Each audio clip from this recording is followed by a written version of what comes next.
Hey guys, welcome back to the channel. Welcome to another video. We are talking about the Champions League quarter-final and semi-final draw that has just been made. It is official. We now know the route to the final for this season's competition, which will now feature, of course, the 8 teams that have made it into the quarter-final stages. And believe me, the draw that has just taken place has thrown up some very big and very intriguing and very exciting games in prospect for when the quarter-final draw does come around at the beginning of next month. But before we get into all of that, and before we talk about all, I would like to remind you all to please like the video and also subscribe if you're new. Both things always be greatly appreciated. But for now, let's get into the draw. Alright, so kicking things off first, we had Chelsea out the hat first, and they got drawn to the current Spanish league leaders, Real Madrid. Yes, it's the blue side of London of Chelsea in one corner. It is the Champions League's most successful team in the other corner, in what is an extremely mouth-watering encounter. This draw is gonna be one huge and exciting clash ahead. If Chelsea thought there was some sort of agenda against them, I'm sure that this draw obviously wouldn't have helped that argument. Because, let's face it, this isn't exactly the kind of tie that Chelsea would have wanted. I'm sure Chelsea would have been looking at the likes of Villarreal and Benfica as the favourable ties, as most of the sides in this draw would. But they get one of the more difficult ties in Real Madrid. Of course, there is narrative in this fixture as well. It will be the return to Stamford Bridge, return to face his old club for Carlo Ancelotti, now of course the manager of Real Madrid. So there is some narrative there. It's going to be a big game, this one, in both legs. You've got last season's Champions League winners of Chelsea against the most successful team in this competition, Real Madrid. Carlo Ancelotti returns. You've got individual stars of quality across the pitch. You've got a big midfield battle of N'Golo Kante and former Real Madrid midfielder Kovacic maybe. You've also got Jorginho in there for Chelsea as well, against the three of Real Madrid, the usual suspects, the Casemiros, Toni Kroos and Luka Modric, who despite not having age on their side, really did turn up and boss the midfield against PSG in the round of 16 stage to get here. Of course, Chelsea are facing some big off-the-pitch issues right now, so it'll be interesting to see if that's still in effect when obviously these games come around, and whether that will have some sort of knock-on effect on the Blues. But this is going to be very exciting for the neutrals. This is going to be very big for fans of both sides. But for like I say, the neutrals, it's going to be a very intriguing clash. For Madrid, you've got to watch out for the likes of Vinicius and, of course, Karim Benzema, who is in such incredible form. He, of course, spearheaded the Real Madrid attack that got them past PSG in the previous round. Chelsea will have to be on top form defensively to deal with him, whilst the likes of Kai Havertz and whoever else they're playing up front on that day, because the strike force kind of does change a little bit from time to time for Chelsea, and they do have options in there, will of course have to be firing on all cylinders to try and get past former Chelsea goalkeeper Thibaut Courtois, of course. So like I say, again, there's more narrative in that sense. But like I say, Chelsea do have attacks of their own, and they can hurt this Real Madrid side, whilst Real Madrid have obviously threats of their own and can hurt Chelsea. It's going to make for one exciting encounter. As far as who makes it to the Final Four, it's hard to look past Real Madrid. It really is, like, and this game is really on a knife edge in terms of 50-50. I think that obviously both managers are extremely good. I think that obviously Tuchel will have his moment of last year when he won it. Carlo Ancelotti is a serial winner of this competition. He obviously knows this competition inside and out. And in terms of the individual quality on the pitch, it is in abundance. So it's definitely not going to be a game that goes under the radar, this one. This is a huge encounter. I think I will have to give the slight edge to Madrid. I think they have the experience factor in terms of the players on the pitch and the manager, and I think that they'll just be able to see this game out and make it into the semi-finals, because, like I say, I just think they have the experience factor, and I think they just have a bit more of a clinical edge, particularly in the final third, than what Chelsea do.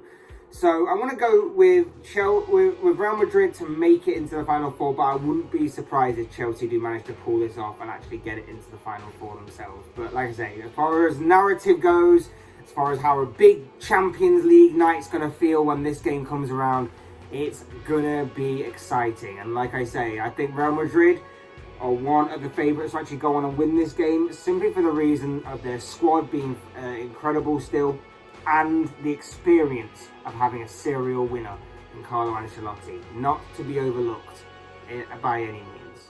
Next out the hat was Manchester City, who in the first leg were drawn again at home against Atletico Madrid, Diego Simeone's Atletico Madrid. One of these two teams will face the winner of Chelsea versus Real Madrid in the semi-final, so that's also to be considered here. But as far as this game goes, my initial thoughts were that this wasn't probably the easiest game that obviously City could have hoped for. But at the same time, it's probably not the toughest either. And I think that in years gone by, this would be seen as a much tougher game than what it might be right now. I think that's fair to say, because of how Atletico Madrid have been this season. Obviously, in the round of 16 stage, City sailed past Sporting Lisbon, whilst Atletico knocked out the other half of Manchester in Manchester United. So they'll be looking to add another Manchester team to the teams that they've knocked out in this competition.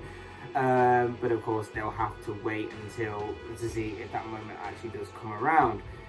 Like I say, I think with how underwhelming and how underperforming Atletico have been this season, I do think that this does represent not as big of a challenge as what it would do in previous seasons gone by for Manchester City. But it is Diego Simeone. It is a Champions League night. It is essentially 2 off games at separate times. So there is the possibility that Atletico Madrid can pull off something here and really frustrate Pep Guardiola's side. It'll obviously be a reunion of sorts with this. 2 very good managers in their own way, 2 very good managers with different contrasting styles of play. It's going to be a big game. Again, you can't really say anything other than a Manchester City win because of how ruthless they can be and how much they really want this competition, because this is the one trophy that's been eluding them. We have this narrative season after season that with all the money that's been pumped into this club, this is the one trophy that continues to elude Man City, continues to elude Pep Guardiola for many years now, that they want this trophy. And of course, I don't think they're going to get a better... Well, I said that last season when... but they've still got a very good chance, is essentially what I'm saying, of winning it this season. They have to be considered one of the favourites, but they're going to have to go for a very tough Atletico Madrid side, who you know are going to be solid defensively, and they're going to try and hit them on the counter attack with the likes of the players that they've got, including like João Felix, Luis Suarez, Koke, that kind of thing. So it's going to be very interesting to see this game play out, because it's, like I say, it's 2 contrasting styles of play, which always makes for a very good game, I think. 2 very intriguing managers, to say the least. I'm sure Simeone will be acting as cheerleader, especially when Atletico take the second leg back to Madrid.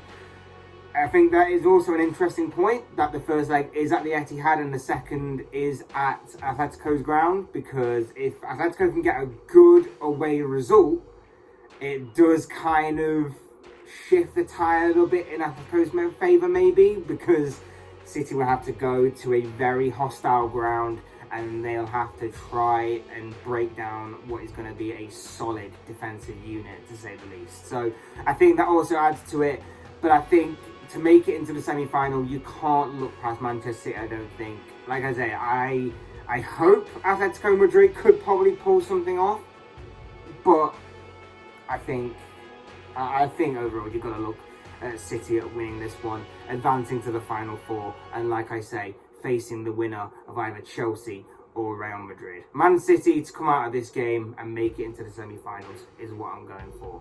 And as for maybe going on to win this competition for the first time in their history, It's very possible. I still think that they may lack clear cut threat in the attacking third, particularly striker wise.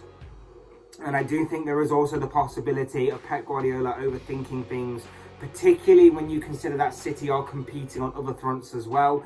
You consider that City are competing with the Premier League after losing what was like a 12-point gap or something between them and Liverpool. That's now been cut to just one. They're also in the FA Cup as well. They're competing in this competition. There are times where if multiple things are going off at once for City and Guardiola, Pep does start to overthink things, and that's where we start to make small but very crucial mistakes, and that could be his downfall going forward. But overall, I think in this game, City to progress. The penultimate game that was drawn from this was Villarreal hosting Bayern Munich in the first leg. Obviously, this is a massive game for Villarreal, but this is definitely not the game that they would have wanted going into it. Bayern Munich absolutely breezed past Red Bull Salzburg in the second leg of their encounter in the round of 16 stage. Robert Lewandowski was on fine form that night. He scored a hat-trick. Okay, 2 are on the penalty spot, but you still have to convert those penalties.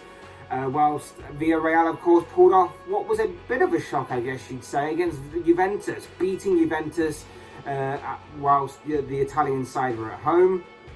3-0 in that second leg encounter. So, by no means are Unai Emery's side a pushover in this, but when you're coming up against the German giants, the best team in Germany, Bayern Munich, with the assist machine known as Thomas Muller and the goal-scoring machine known as Robert Lewandowski, who seems to be developing a bit of a rivalry now with one Karim Benzema as to who is the best striker in Europe, well, you can kind of understand why they would not be wanting this tie. Now, for Villarreal, like I keep mentioning, and I've mentioned before, the sort of phased out formation of 4-4-2 is still apparent to them, and it still applies to them. It is a unique formation that they play. They are solid defensively for the most part, and will try and hit you on the counter attack. Bit of pragmatic approach from Emery, as we come to expect from him over the years, but it's going to be a very, very big and tough uphill struggle to try and get anything from this Bayern Munich side. You look at it and you think, with what quality Bayern Munich have got, they should be winning this. They have the strength in depth, they have the quality on the pitch already. It really should be more of a foregone favourable conclusion to suggest that Bayern Munich make it through to the final four rather than Villarreal. Now, that's not to say that obviously this game is a write-off. Of course, Villarreal may shock us again and may actually pull off another surprising result. Last year's Europa League winners did that a lot in the Europa League last season, but this is the Champions League. This is obviously an upgraded version. This is obviously against Bayern Munich, the German champions. It's not going to be easy, and like I say, I genuinely do think that Bayern Munich will get through. I don't think there's a lot more to say on this one other than Bayern Munich to get through. Do they go on and win this competition for the first time since obviously 2 years ago when they last won it? They've got a very good chance. I think they are not as clear favourites, I don't think, as maybe like a Manchester City or a Liverpool, but they obviously have a very, very, very good chance of making that a reality again and winning Europeans' biggest cup competition once again. When obviously you've got the likes of Lewandowski and Muller, you obviously have that chance of doing so, and it will obviously be a big moment for a young manager in Julian Nagelsmann to actually get to that status of winning this competition. It'll be an incredible moment for him, especially in his young managerial career. So there's a lot riding on it. It's a big game for Villarreal. Bayern Munich have to obviously not take their eye off the ball in this one and take it for granted before a ball is even kicked. but you would safely assume that Bayern will make it to the semi-finals in this game. So, of course, that meant that the final draw of this round would be Benfica, who are playing at home against Liverpool. This is the tie that everybody wanted, and Liverpool got it. Now, as a Liverpool fan, I'm pretty much surprised that Liverpool got it. Liverpool are normally used to getting tricky ties in Champions League knockout stages, tricky ties in group stages. I wasn't used to this. This is strange to me that Liverpool got the more favourable tie of this draw, because I was expecting Liverpool to get something a bit more trickier in the form of Chelsea or something, and that Manchester City would get the Benfica. And that's nothing against Benfica, by the way. This is just how everybody saw this draw going, that with all the teams that were left in it, Benfica were the ones that everybody wanted. They were the more favourable draw to get, because every team was of a higher standard, elite level, and by process of elimination as to who you wouldn't want to get, dropping down to who you would want to get, Benfica were at the bottom of that list as to what everybody would have wanted, to give themselves a bit of an easier route to the next round. And Liverpool got that. Now, obviously, looking at this from paper, you would assume that Liverpool would go on and go to the semi-finals in this. They would get past this fixture and they would make it into the Final Four. And you wouldn't be wrong. Liverpool definitely do go into this game as favourites, of course. They've got the better individuals of talent and skill and depth-wise, they're better. They've got better goalkeeper, defenders, midfielders, attackers, manager. It's just the way that it obviously is. But like I mentioned with the Bayern Munich thing a little earlier, if Liverpool are to take their eyes off this game, if Liverpool are to take this game for granted before a ball is even kicked, similar to what I talked about with Bayern Munich previously, it could come back to bite them, and Benfica might be on the case for a bit of an upset. I don't think that will happen, but it is always worth considering. Now, another thing that will go in Liverpool's favour, of course, is the fact that the second leg is to be played at home. Liverpool should go and get good results, whether they're home or away anyway, against these kinds of teams. But Liverpool being at home in the second leg does obviously give them a bit more of a boost than it would if it was the other way around. I think that obviously Liverpool, like I say, will get through. I think that Liverpool have the better squad, the better talent, the better individuals, star quality, better defence, goalkeeper, midfield, attack, manager, fan base, whatever you want to call it. It's going to be, but it will still be a great game to watch. Still be a very good game to watch. Benfica do have some good talented individuals. We saw that they were no pushovers by any means. They knocked out Ajax in their own backyard, so that'll be interesting. And that's an Ajax team that have been very good all season with a solid defensive record that Benfica managed to knock out. So there are no pushovers by any means, but you'd still expect Liverpool to go on and win this game. Now, as for Liverpool's chances of actually winning the Champions League altogether, like I said, I think they, along with Manchester City, are the clearer favourites. Then I think behind them you've got Real Madrid and Bayern Munich, and then as slightly more outsiders, I'd say Chelsea has been a bit more of a dark horse once again this season.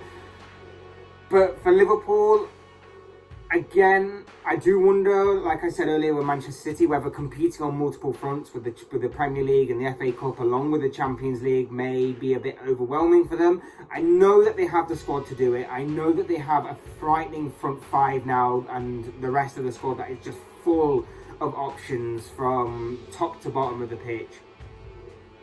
That is going to make for very interesting reading as the season goes on. But I don't want to get ahead of myself, because I would love it if Liverpool won everything this season that there was left to offer. But it's going to be difficult. Of course, it's going to be difficult. Will Liverpool make it 7 Champions League titles? I would love to see that. I would love to see us make it 7 Champions League titles.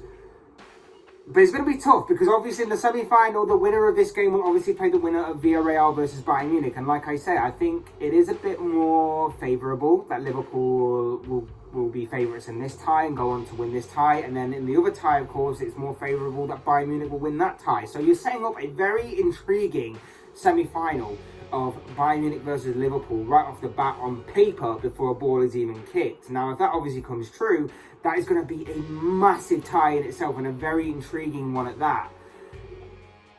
It's going to be very interesting to say the least. I don't want to go too much into it right now because we don't know who's going to be going through, definitely. But, like I say, it's a very favourable tie for Liverpool. It's one that they should be progressing in. And that magic 7th Champions League title may not be that far away. Maybe. But of course, as I always say, these are just the thoughts, comments, opinions, predictions, whatever you want to call it, of this guy. I want to know what you guys think. What do you make of the Champions League draw that just took place regarding the quarter-final stages of this competition?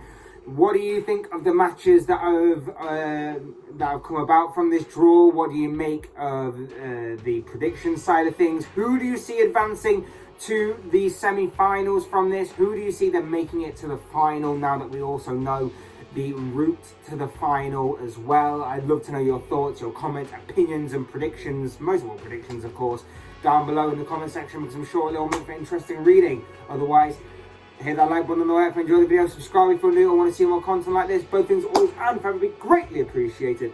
And as always, thank you all so much for watching and listening. I've been Fletch, this has been another Fletch Talks video, and I will see you all again soon in another video.